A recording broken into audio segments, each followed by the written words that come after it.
As the rut expands, the action progresses in fits and starts. The woods, dead for days, wake up instantly with a flurry of crunching leaves when a hot doe brings out every buck. It is one of the few events that has the power to bring otherwise nocturnal bucks out in daylight.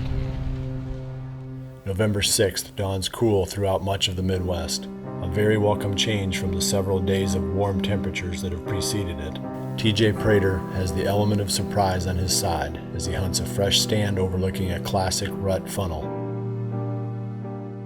Well, it's November 6th here in Kansas, and it's really one of our first cooler mornings. Josh and Matt are still in the shed getting ready. Me and Josh are actually sitting in a stand that all four of us went and hung 4 or 5 days ago. And as we were hanging it, we all just kept looking at each other and say, man, this is the real deal. So hopefully this morning is the morning for one of us. So we're gonna head that way, finish getting these guys ready to go, and hopefully by the end of the day, one of us has a buck on the ground.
What a crazy hunt. What an absolutely crazy hunt. If that deer's down, you guys have no idea the monkey that just jumped off my back. At first I thought it may be a little high, but I think the angle. You're good. I think that's a we're heck of a shot. Heck of a shot. That was one of the craziest mornings. Thank you, Jesus. Me, Josh, Derek, and Matt came and hung this stand a week ago because we said the first time we hunt this thing, we were gonna kill something. And he came in, and luckily this little buck came from behind us and stood underneath the tree and brought him back. If not, I thought he was gone. Did you hear him snort, Louise? Oh, yeah. That was awesome. Did it sound like he crashed? Yeah. Congratulations, buddy. Well, it's November 6th here in Kansas. Derek and Matt just got out of a tree stand and went and grabbed Maddock, and I grabbed my daughter Mallory, and we're gonna go try to find a blood trail and go find a buck. See it? Oh, see some more right there? Look at the leaves. See them? Yep, you see blood right there? Good blood trail. Yeah.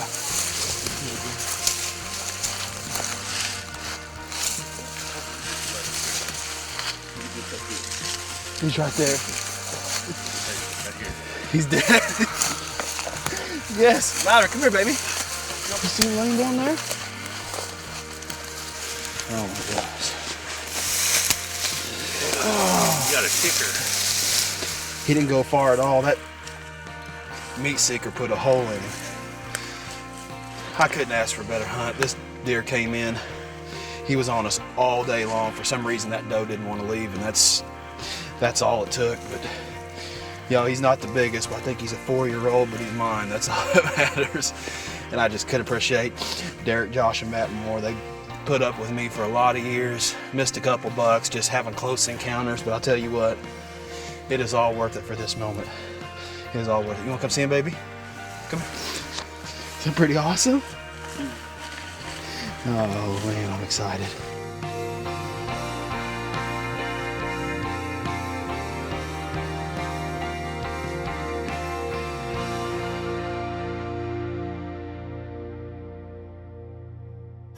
Accuracy was the key to TJ's success. You may have noticed that he had to thread the arrow right past a tree to get to the buck's vitals.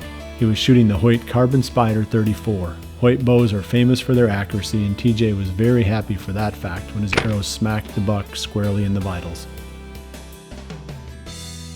One of the main reasons that we use ground blinds in the first place, well, there's a number of reasons. I mean, odor control, where you're locking in your scent, staying away from the sight line of the deer, but also, you know, we'll admit that we love the comfort factor that comes from being in these blinds.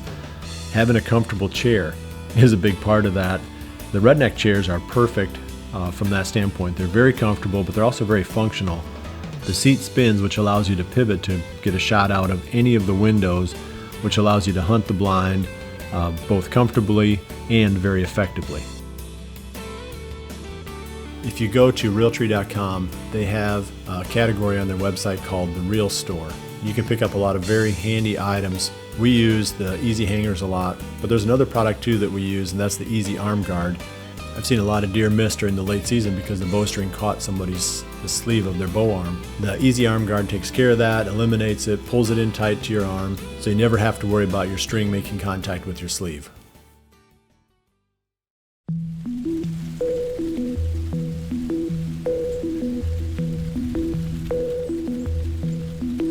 As TJ and crew celebrate his great hunt, I am wrapping up my own morning sit 500 miles to the northeast. It was a slow morning for me, with only one buck sighted, but just as I'm ready to leave the woods, I get a text from Chad Lathrop. The news is shocking. He has had a career morning to say the least. He just found the giant buck that he hit all the way back on October 27th. This looks like where he bedded down one time. And then right over here is where he died. So he lays right here where we found him. It's about 200 yards from the blind. I haven't not yet moved him or touched him. I'm going to put my tag on him first, and then we'll get him out of here. Hey guys, it's November 6th, and I am sitting behind the biggest whitetail I've ever seen, been around, been a part of. It's been such a crazy story. We knew the deer was in the area. I'd looked at hundreds of trail camera pictures of him. And the night of October 27th, I felt like it was gonna happen. And about 5:45, he stepped out. I just put a hay bale blind up. I thought he was gonna set up for a 25-yard shot because there was a scrape right in front of us, and it turned into a 35-yard shot, and it was chaos in the blind. I knew I hit him a little bit low, and I was unsure of the shot, so I backed out that night. I knew that the next morning was gonna be interesting because it rained all night long. We never got any sign of blood or anything that we could go off of. We had no leads, so we put the trail cameras back up to see if he was, if we could get him on camera again or if he was gonna show back up. There was no sign of him. He never showed back up that whole next week and a half. And today on November 6th, I went in this morning. I decided I was gonna give up my hunting season. I was gonna go after him. The first thing we noticed as we stepped into the field was a hawk flying around, and he went down the timber and he came back up, and we're like, that can't be right. And the first place we went was towards where that hawk was flying, and right away we found him. And from that moment on, I've been living the dream I've always wanted to live. I mean, this is a deer of a lifetime. I can't express how I feel about getting the opportunity to even hunt this deer. I feel honored to be a part of it and be the one that gets to sit behind him. I always detach my fused quiver once I get to the stand or blind, but some of the hunters in our group prefer to leave them on. Fused quivers are easily detachable for guys like me, but they are light and lock solidly in place for those who prefer not to take them off. They also feature Fuse's stealth dampening system to reduce vibration. The company that we go to get our outerwear is Cabela's. With all the years of experience that they have in the garment and apparel market, they're an obvious choice. Cabela's makes a wide range of outerwear, so you'll be able to find exactly what you're looking for the way that you hunt. Muddy lineman's rope is a must-have when you're hanging tree stands. It's not only going to keep you safe and keep you from falling out of the tree, but it also allows you to use both hands while you're hanging your stands. So this is one thing we're never going to leave the truck without, and it makes hanging stands a breeze. I've been shooting Scott releases since 1991. That's 25 years. I like them because they are dependable, solid, adjustable, and very simple. I don't need a complicated release when the longest shot I'm likely to take is 40 yards, but I absolutely need one that will function as required despite freezing rain, snow, dirt, and years of hunting wear and tear. I've never had an animal get away in those 25 years because of an issue with a Scott release. 30 miles to the east, with an Iowa non-resident tag in his pocket, New Hampshire's Brett Joy begins hunting the same 40-acre property that John and Eric spent the summer preparing. All right, we just pulled the canoe up to the bank here, and this plot's right here behind us. And a big 160-inch tent just walked across the creek. So they're on their feet. It's, 1 o'clock, so we're gonna try and get in the stand. Hopefully he doesn't get here before we do. I don't know if he's heading to his plot or what, but we'll see. That was pretty cool.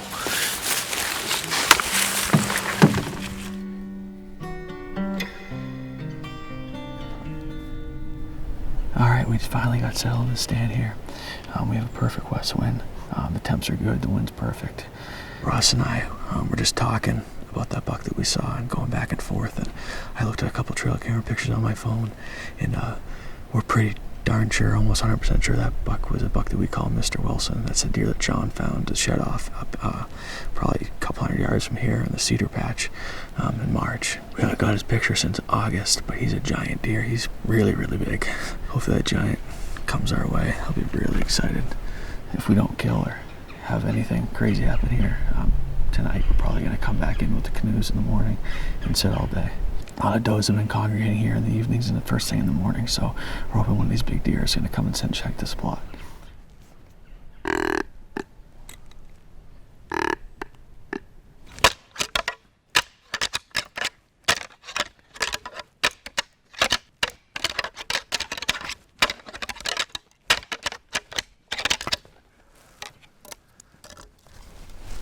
Is he coming?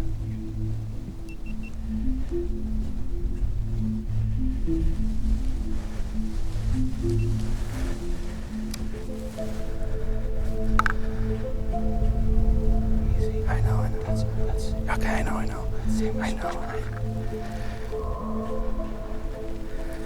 No.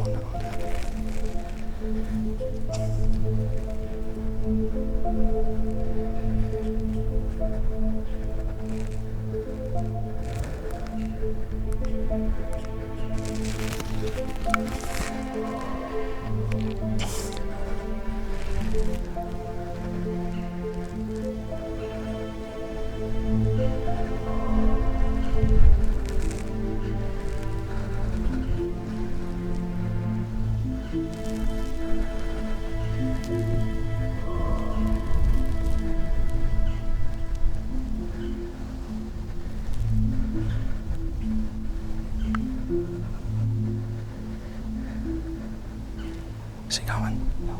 Should I grunt or what? Yeah. You think, or should I?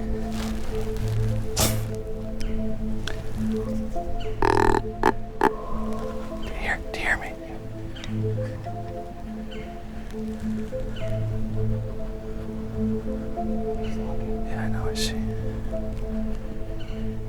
I see him. He's going. He might be coming. He's coming back this way a little bit, towards the creek.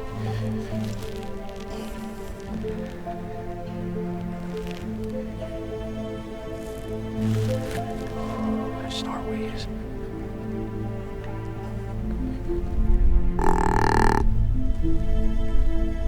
Do you hear that? No. He's still working the looking branch. He's getting pissed.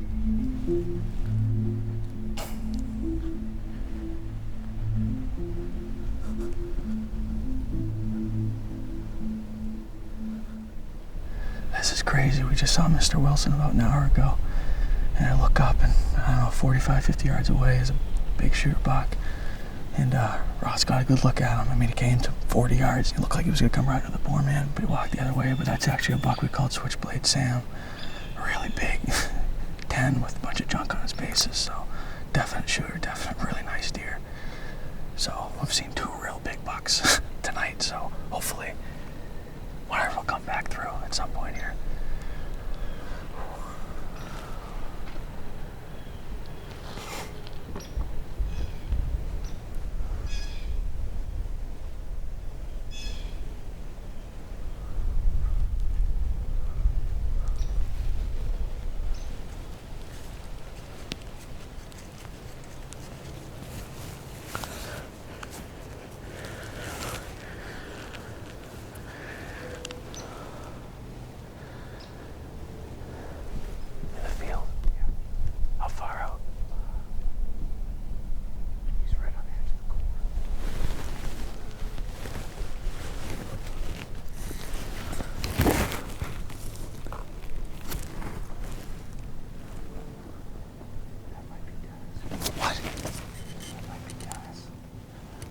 Is it?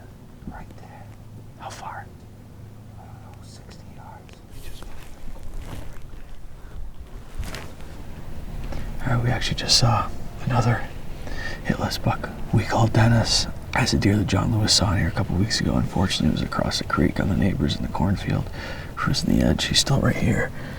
But I don't think he's going to come over here tonight. So it's a really good sign. We've seen all 3 of the big shooters that we're really hoping to see in here tonight. So they're on their feet. It's definitely on in here on this particular farm. So we're going to come back in here tomorrow. If we don't see anything the rest of the night, we probably have a half hour left. We're going to stick up tomorrow all day in this stand. John and Eric planted frigid forage autumn quick plot in the small poor man's plot where Brett encountered the 3 dandy bucks. Autumn quick plot is very easy to establish and grows fast. This makes it a great choice if you miss the traditional summer planting window and have to play catch up. Deer love it when it is the only green forage in the area, as was the case during Brett's hunt. Every time I went to the ground blind last season, I carried my ozonics unit. The company wasn't paying me to do this. I was doing it because it made a significant difference in the way the deer reacted to my presence. I can't remember one time that a deer downwind of the blind ever noticed human odor when I was using the ozonics.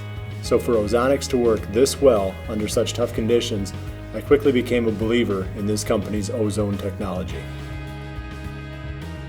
One of the best ways to ensure a successful season is to keep from overhunting your stands. One way to overcome this challenge is to hold back one stand that you use only for quick sets, hunting on the fly. Muddy's 13-pound Vantage stand is ideal for this strategy. It is easy to carry in backpack fashion and goes up quickly, quietly, and solidly. The Muddy Vantage makes that goal a definite reality. In the first episode of Chasing November, I talked about a giant buck I shot in 2012. It was the buck I'd nicknamed the Double G4 buck. I didn't go into any detail about that hunt because it was a historical kill, but I actually patterned that buck in part using trophy rocks during the summer of 2012. He showed up on 2 different mineral sites within his fairly small core area. These appearances not only confirmed that he was still around, but gave me some very interesting photos to look at as I prepared for the season. Trophy rocks played a very tangible role in my successful hunt for this great deer.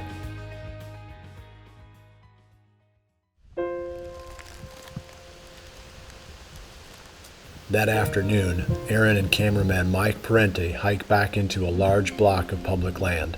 Hope is high. This is the same area where Aaron filmed a giant 10-pointer during the summer.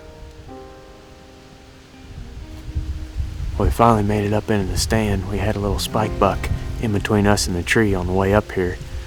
And he never saw us. We just let him work off through these oaks to the east of me here. But eventually made it up in here. And this is a spot I've been really excited about. It's one of those high-risk stands that we're probably only going to hunt twice this year. And with the high winds today, we figured we'd come in here and try it. The access is not perfect by any means, but this is definitely the spot that you got to be. We got bedding in here to the west, northwest of us, wind coming straight out of there. And a lot of these trails are pinched down because of these big, deep ditches in this timber. There's some food down here in the bottom to the north, and of course the white oaks are dropping acorns like crazy this year. So we're right in between bedding and food on the downwind side of the bedding area, and it's November the 6th. I mean, it is prime time right now.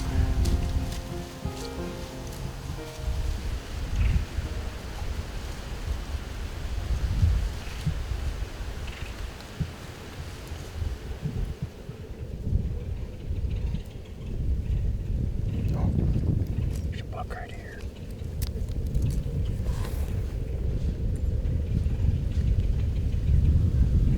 Yeah, it's a decent buck. He's coming right up here. I think you might want to shoot this one, Mike, in the camera. Yeah, I see him. It's a deer down my leg.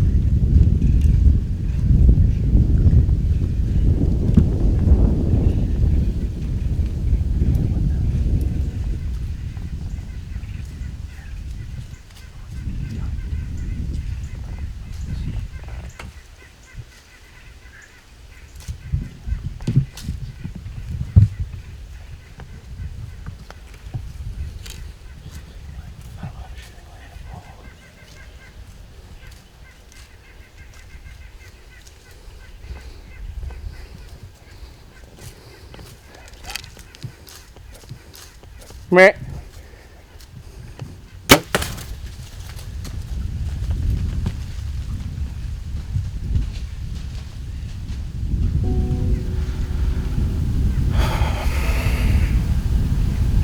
Not too happy with that shot. Never happy to see that. I don't know. It's my first shot at a buck this season. First shot at a deer this season. So, I guess we're gonna have to look at the footage and see where it hit, but it doesn't look very good. We're gonna give him some time, probably give him all night, and hopefully we can find him in the morning. The cool weather sparked a great day of buck activity for everyone, and there is no reason to think the fun will end anytime soon. Mike Parente and Brett Joy are sure to have restless nights, but for very different reasons. Mike has a buck to recover tomorrow, and Brett is coming off a day that produced encounters with 3 shooters, and the wind will again be perfect for the stand. What will tomorrow bring? Can it possibly top today? There's only one way to find out. You get up and do it again. You never know what will happen when you are chasing November.